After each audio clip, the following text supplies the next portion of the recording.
ficamos agora com o comentário. Como é habitual, à sexta-feira tem comigo Lourdes Sousa. Lourdes, boa tarde. Boa tarde. Obrigado pela sua presença. Começamos com as contas da Metro do Porto, que terminou 2012 com prejuízos de 491 milhões de euros.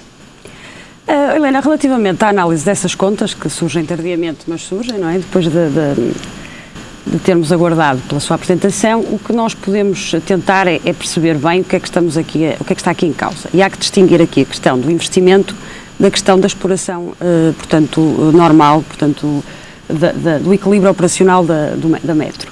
E nós verificamos que realmente, como é dito nessas contas, que em termos operacionais o resultado é positivo de 3,4 milhões de euros, o que quer dizer que os prejuízos provêm essencialmente, ou até só, do facto do grande investimento da Metro do Porto ter sido financiado em grande parte, em cerca de 74%, com capitais alheios. E isso quer dizer? Quer dizer endividamento. Ora, se existe endividamento, existem juros que têm que ser pagos. Portanto, isto é uma espiral de endividamento, como estamos habituados agora a falar relativamente ao próprio Estado português. A Metro também sofre disso. Portanto, como é financiada com empréstimos, tem que pagar juros, esses juros geram mais juros e, portanto, é uma espiral de endividamento que só pode ser resolvida se for resolvida a questão do financiamento do investimento, que eu penso que tem que ser o grande desafio para a Metro do Porto. Nós temos que pensar que, enquanto que a Metro de Lisboa existe há décadas, não é? A Metro do Porto arrancou, portanto, foi inaugurada em 2002 e arrancou em 2003. Portanto, estamos a falar de uma operação que tem 10 anos e que tem 6 linhas, e a última acho que foi aberta ainda em 2011 com a estação de Santo Ovídio, a última estação. Portanto, é um investimento muito recente, foi um investimento que, na minha opinião, requalificou muito as zonas onde o metro atualmente passa, portanto, há ali uma grande melhoria. Foi um benefício para os portugueses. É um grande benefício. O que acontece em muitos outros países é que este tipo de operações que têm benefícios que não são quantificáveis diretamente, são benefícios ambientais, são benefícios da própria requalificação dos lugares, têm que ser financiados também de outra maneira, provavelmente recorrendo a impostos próprios, provavelmente, como sabe, muitas das pessoas que moram agora em zonas onde passa o metro, as suas próprias casas estão valorizadas com esse transporte. Portanto, todos esses benefícios não estão quantificados naqueles resultados operacionais. Portanto, é natural que depois, quando temos que pensar que 74% do investimento foi financiado com recurso a empréstimos, esses empréstimos têm que ser pagos.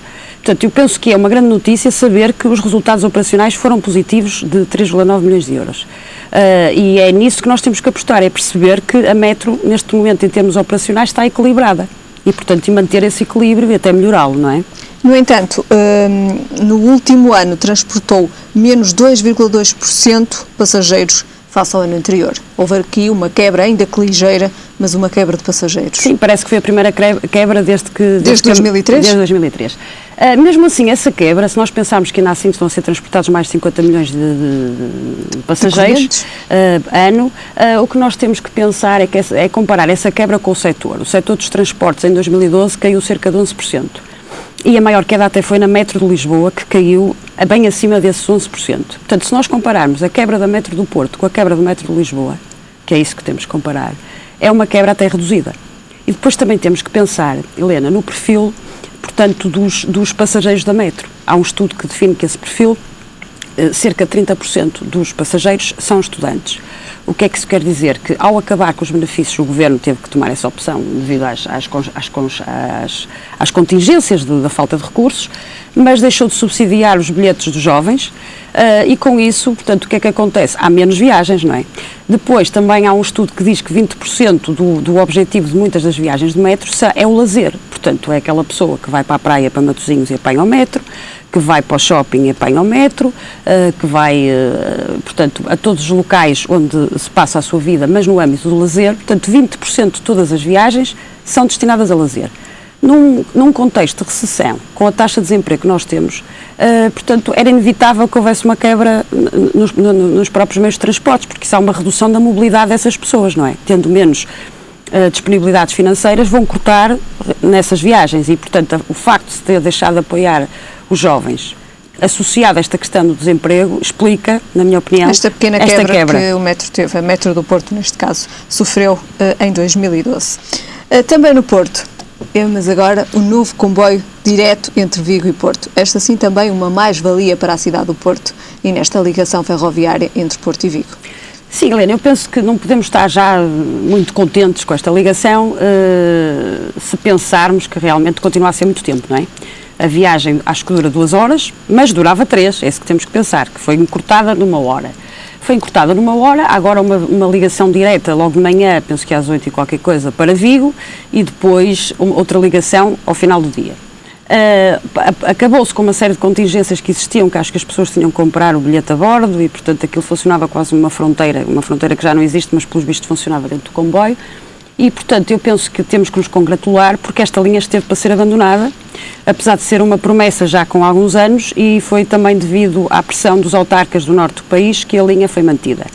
Vamos ver se há melhorias nesta linha, porque alguns levantam a questão da sustentabilidade de uma linha só com uma ligação direta, porque aquelas populações, especialmente de Viana do Castelo, o Presidente da Câmara de Viana do Castelo, mesmo o Presidente da Câmara de Caminha, têm levantado o problema de não haver paragens no meio dessa linha, não é? Portanto, eu penso Isso é um ponto negativo desta ligação ferroviária? Julgo que sim. Eu acho que nós temos que aguardar, por um lado, que se cumpram as promessas que o Ministro da Economia fez, no sentido de que brevemente a linha, portanto, será melhorada e as próprias portanto, carruagens e tudo isso será melhorado, e que o trajeto vai ser feito em 90 minutos, portanto há uma promessa no sentido de encurtar de 2 horas para 90 minutos e há também uma promessa de, em breve, estabelecer paragens intermédias. Era essa também uma questão que estava a ser debatida, as paragens intermédias. Eu julgo que se justifica haver uma paragem em Viana do Castelo, acho que parece-me que faz todo sentido. Faz todo sentido, até porque depois há um fluxo de turistas que nós sabemos que vêm de Espanha para cá e vice-versa, não é? E do Porto em direção ao norte do país, que poderiam ser servidos por estas linhas.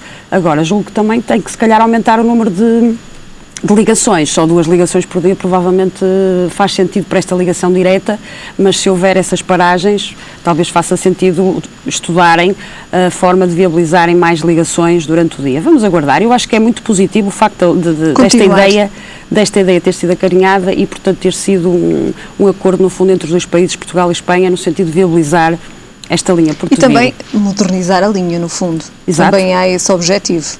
Esse objetivo, aliás, já há anos que se falava nesta questão do comboio poder viajar a 250 km/h. Como sabe, aquele trajeto só tem 175 km, não é? Outra coisa que eu queria referir, que acho positivo, é não terem subido o preço do bilhete, porque em Portugal, quando se faz qualquer melhoria, depois o consumidor é sempre fustigado com um aumento, e parece que o preço, que acho que é o mesmo, 14 euros e qualquer coisa, portanto não subiram o preço e melhoraram bastante o tempo, não é? Porque passar de 3 horas para 2 horas, isso quer dizer que a Helena de comboio atualmente só demora menos meia hora do que se for de carro, o que torna um meio de transporte muito, muito confortável, não é?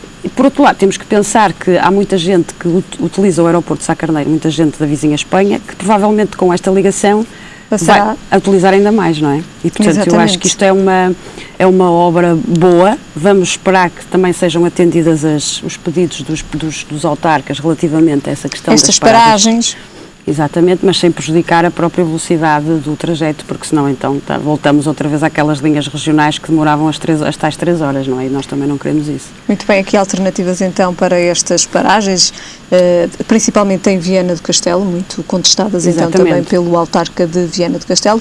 Lourdes, e é desta forma que terminamos o nosso comentário hoje. Voltamos a ver-nos para a próxima semana. Até à próxima semana. Até à próxima. Ficamos agora com o tempo para amanhã.